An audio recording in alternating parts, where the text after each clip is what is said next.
Bonjour chers frères et sœurs en Christ, que la grâce, la paix, la miséricorde de notre Seigneur Jésus-Christ vous soit abondamment multipliée. Shalom et bienvenue dans cette nouvelle vidéo de 7 minutes de pain quotidien du 18 juillet 2026. Nous poursuivons notre lecture dans le livre de Actes des Apôtres chapitre 15. Nous allons lire aujourd'hui le verset 29. Nous avons vu dans la vidéo précédente que les apôtres ont encore mis l'accent sur le fait que la décision qu'ils ont prise était motivée par le Saint-Esprit.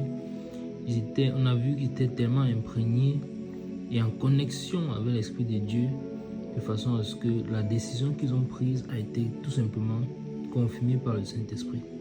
Car ce verset disait qu'il a paru bon au Saint-Esprit et en nous. Donc, le verset disait bien au Saint-Esprit et en nous. Donc, ils ont laissé la première place au Saint-Esprit. De prendre la décision, ils ont laissé le Saint-Esprit conduire toutes choses. Et cela a donc été pour nous une question centrale. Qu'en est-il de nous? Est-ce que nous laissons le Saint-Esprit avoir la première place? Est-ce que nous laissons le Seigneur avoir la première place dans nos vies? Est-ce que nous laissons le Seigneur avoir la première place, le premier mot dans les décisions que nous avons à prendre? Est-ce que nous le laissons nous conduire? C'est d'ailleurs, encore une fois de plus, le moment de leur rappeler que le but principal, l'un des buts principaux des études que nous faisons, c'est que nous puissions être en intimité avec le Saint-Esprit, que nous puissions apprendre à reconnaître sa voix, que nous puissions apprendre à marcher par lui, que nous puissions apprendre à écouter de lui et surtout à obéir. Et c'est ce que les apôtres ont fait ici. Et ce verset 28 que nous avons vu dans la vidéo précédente était que la suite du contenu d'une lettre que les apôtres ont écrit et remis entre les mains de Jude et de Barnabas pour envoyer Jude et Silas, pour envoyer cela aux bien-aimés à Antioche, accompagnés de l'apôtre Paul et de l'apôtre Barnabas, pour aller réconforter les frères anciens païens convertis, pour leur faire savoir que l'enseignement qu'ils ont reçu des personnes venant de Jérusalem, selon lequel il faut observer la loi de Moïse pour être sauvé, cela n'est pas la volonté de Dieu. Alors cette lettre a été envoyée et nous sommes arrivés au verset 29 et on se rend compte qu'au verset 29, nous sommes déjà à la fin de la lettre. La lettre a commencé au verset 23, la fin du verset 23, et au verset 29, nous sommes déjà à la fin de la lettre. Lisons donc ce dernier verset de cette lettre. Le verset dit ceci: savoir de vous abstenir des viandes sacrifiées aux idoles et du sang, des animaux étouffés et de la débauche, choses contre lesquelles vous trouverez bien de vous tenir en garde. Adieu. Je relis le verset 29. Savoir de vous abstenir des viandes sacrifiées aux idoles, du sang, des animaux étouffés et de la débauche, choses contre lesquelles vous trouverez bien de vous tenir en garde. Adieu. Alors, je vais relire le verset 28 et le verset 29 ensemble pour que nous puissions bien comprendre, puisque le verset 28 finissait avec une virgule, donc nous avons vu que c'était la phrase n'était pas encore terminée. Alors, pour bien comprendre, je lis le verset 28 et le verset 29. Car il a paru bon au Saint-Esprit et à nous de ne vous imposer d'autres charges que ce qui est nécessaire, savoir de vous abstenir des viandes sacrifiées aux idoles, du sang, des animaux étouffés et de la débauche, choses contre lesquelles vous trouverez bien de vous tenir en garde. Adieu. Amen. Donc nous voyons que les apôtres ont recentré les choses. Ils ont recentré les choses. Il n'est pas question d'observer la loi de Moïse, mais de faire quoi? Ils disent qu'ils ont jugé, et le Saint-Esprit, de leur imposer rien d'autre à savoir ce qui est nécessaire. Donc ce qui est nécessaire, ce n'est pas d'observer la loi de Moïse, mais c'est de faire quoi? De se détourner, de s'abstenir des viandes sacrifiées aux idoles, pour ne pas participer à la table des démons.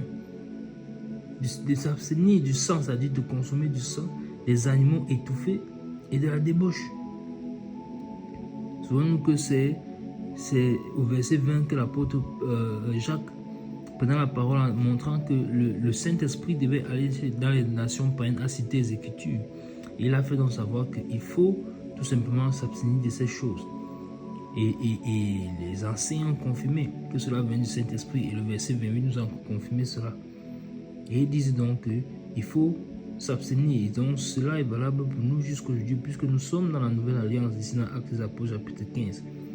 Mais cette prescription est donnée. Alors nous aussi nous devons nous abstenir de ces choses.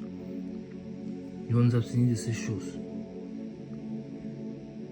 C'est merveilleux. Regardez comment cette lettre, pas beaucoup de versets, pas beaucoup de phrases, pas beaucoup de contenu, mais en termes de quantité, mais le fond est tellement profond, le fond est tellement puissant.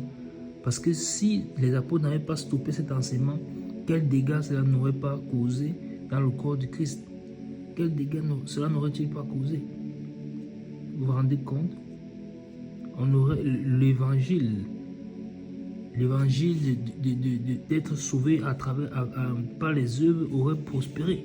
Au lieu de l'évangile pur, qu'il faut simplement croire au Seigneur Jésus que c'est par grâce que nous sommes sauvés au moins de la foi. Et un joug aurait pesé ainsi sur les nations païennes, les peuples païens qui se seraient convertis au courant des siècles. Mais le Seigneur n'a pas permis cela, gloire au Seigneur.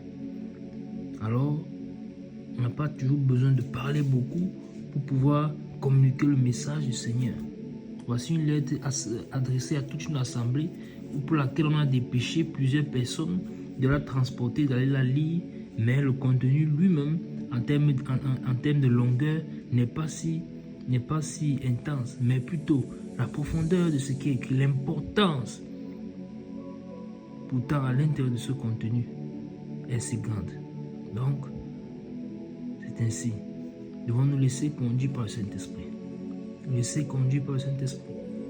Et être aussi ceux-là qui peuvent être ceux qui encouragent d'autres bien-aimés. Parce qu'on peut s'imaginer que ces bien-aimés en Antioche étaient déjà dans le découragement. Comment allons-nous faire pour servir la loi de Moïse?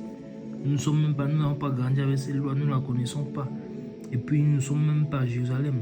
Donc ça veut dire qu'il faut aussi aller adorer à Jérusalem. N'est-ce pas la question que la femme a posée au Seigneur, à ce puits, dans le livre de Jean chapitre 4? Alors, le Seigneur, sans tenir compte des temps d'ignorance, a permis aux hommes, à s'adresser aux hommes, afin qu'ils puissent se repentir. Et quiconque croit en lui est sauvé et ne périt point à la vie éternelle. Et pas par les œuvres, mais par la foi au Seigneur Jésus-Christ. Alors je t'annonce le Seigneur, si tu n'as pas encore donné ta vie au Seigneur et que tu écoutes cette vidéo, répands-toi de ta vie passée, que tu as menée sans le Seigneur Jésus-Christ, et viens à lui de tout ton cœur, de toute ton âme, de toute ta force et de toute ta pensée. Viens à lui et il t'accordera la vie éternelle. Reconnais-le comme Seigneur et Sauveur, crois à son œuvre, qu'il est venu à la croix mourir pour que tu sois racheté et que tu ne périsses pas. Ensuite, quand tu as fait cela, entre les eaux du baptême, car cela te permettra de t'identifier clairement comme témoignage vivant pour les hommes et pour les principautés. En la mort du Seigneur et en sortant des eaux du baptême, tu t'identifieras également à sa résurrection. Et le Seigneur qui est fidèle et qui commence une œuvre en toi, pareil, la mènera jusqu'à la fin, car il est un Dieu fidèle. Amen. Nous arrêtons là pour aujourd'hui. C'était tout pour les 7 minutes de pain continu ce jour. Que la grâce, la paix et la miséricorde de notre Seigneur Jésus-Christ vous soient abondamment multipliés. Shalom.